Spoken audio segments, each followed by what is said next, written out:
நம்ம ஹீரோயின் இனியாவுக்கு நாள் தள்ளி போனதுமே அவங்களுக்குள்ள ஒரு சந்தோஷம் வந்துருச்சு. அதை உறுதிப்படுத்திக்கணும் அப்படின்னு அவங்களே தலை சுத்தலோட கடைக்கும் போய் பிரெக்னன்சி கிட்ட வாங்கிட்டு வந்து செக் பண்ணி பார்த்தாங்க.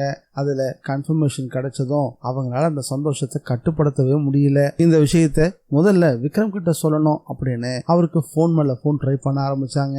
ஏற்கனவே வீட்டுல இருக்கும் போது போனை சார்ஜரை போட்ட விக்ரம் அந்த சுவிட்ச் ஆன் பண்ண மறந்துட்டாரு. அதனால அவருடைய போன் சுவிட்ச் ஆஃப்ல தான் இருந்துச்சு. இடையில ஒரு முக்கியமான வேலை இருக்கு, நான் அவசரமா ஸ்டேஷன் போய் ஆகணும் அப்படின்னு சொல்லி கிளம்பினாரு. அப்படி கிளம்பும் போதே முதல் வேலையா போய் ஸ்டேஷன்ல சார்ஜ போடுங்க அப்படின்னு சொல்லி அனுப்புனாங்க இனியா. ஆனா நம்ம ஹீரோ விக்ரம் இன்னும் டிராவலிங்ல தான் இருக்காரு. ஸ்டேஷனுக்கும் போகல, சார்ஜும் போடல. அதே நேரத்துல வீட்டுக்குள்ள நம்ம ஹீரோயின் இனியாவால ஆர்வத்தை அடக்க முடியல. இந்த விஷயத்த முதல்ல விக்ரம் கிட்ட தானே சொல்லணும் அப்படின்னு நம்ம ஹீரோ விக்ரமுக்கு திரும்ப திரும்ப போன் பண்ணிட்டே இருந்தாங்க. ஆனா விக்ரமோட போன் சுவிட்ச் ஆஃப்ல தான் இருந்துச்சு. அது நம்ம ஹீரோயின் இனியாவுக்கு ஒரு விதமான சங்கடத்தை ஏற்படுத்த ஆரம்பிச்சிருச்சு. அதே நேரத்துல அப்பா வீட்டுக்கு போறதுக்காக தயாராகிட்டு இருந்தாங்க யாழினி. ஆனா அவங்களுக்கு சாப்பிட்டது எல்லாமே எதிர்த்து வர மாதிரி இருக்கவும் ஏதாவது ஒரு பால் பாயசம் ஸ்வீட்டா சாப்பிட்டா நல்லா இருக்கும் அப்படின்னு தோணுச்சு. அதை கௌரி அம்மா கிட்ட சொல்லி நான் பால் பாயசம் வச்சுக்கிட்டோமா அப்படின்னு கேட்டாங்க. உனக்கு என்ன பால் பாயசம் தானே வேணும், அதை நானே வச்சு கொடுக்கறேன் அப்படின்னு சொல்லி கௌரி அம்மாவும் பால் பாயசம் வைக்க தயாரானாங்க. இதை அங்க உட்காந்து துணி மடிச்சுக்கிட்டு இருந்த விஷவள்ளி கவனிச்சுட்டா.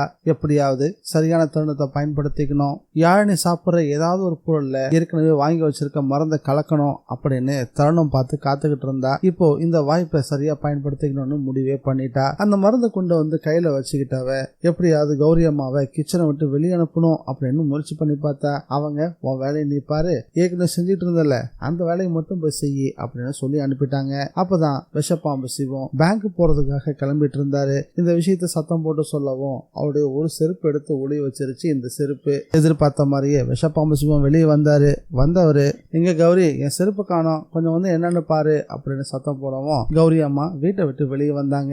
இந்த தருணத்தை சரியா பயன்படுத்திக்கிட்ட விஷவள்ளி உள்ள போயிட்டு அந்த பால் பாயசத்துல ஏற்கனவே வாங்கி வச்சிருந்த மருந்த முழுசா கலக்கிட்டா. நினைச்ச காரியத்தை முடிச்சவ எதுவுமே தெரியாத மாதிரி தன்னுடைய பழைய இடத்துல வந்து உட்காந்து துணியை மடிச்சுக்கிட்டு இருந்தா. வெளியே போன கௌரி அம்மா உள்ள வந்தாங்க. பால் பாயசம் தயாரா இருந்ததும் அதை ஒரு டம்ளர்ல ஊத்தி அதை கொண்டு வந்து யாழினி கிட்ட கொடுத்தாங்க.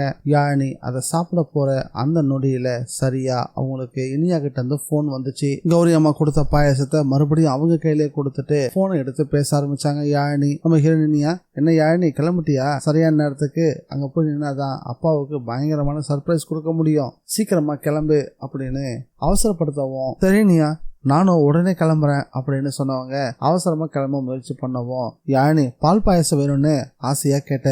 சாப்பிடாம போறியம்மான்னு கௌரி அம்மா குறப்பட்டுக்கவும் இல்லாத இனியா உடனே வர சொல்லியிருக்கா அப்படின்னு யாழினி பதில் சொன்னாங்க. தனக்கு கிடைச்ச மிகப்பெரிய வாய்ப்பு கை நழுவி போகுதேன்னு விஷவள்ளியால இதை பார்த்துட்டு சும்மா இருக்க முடியல.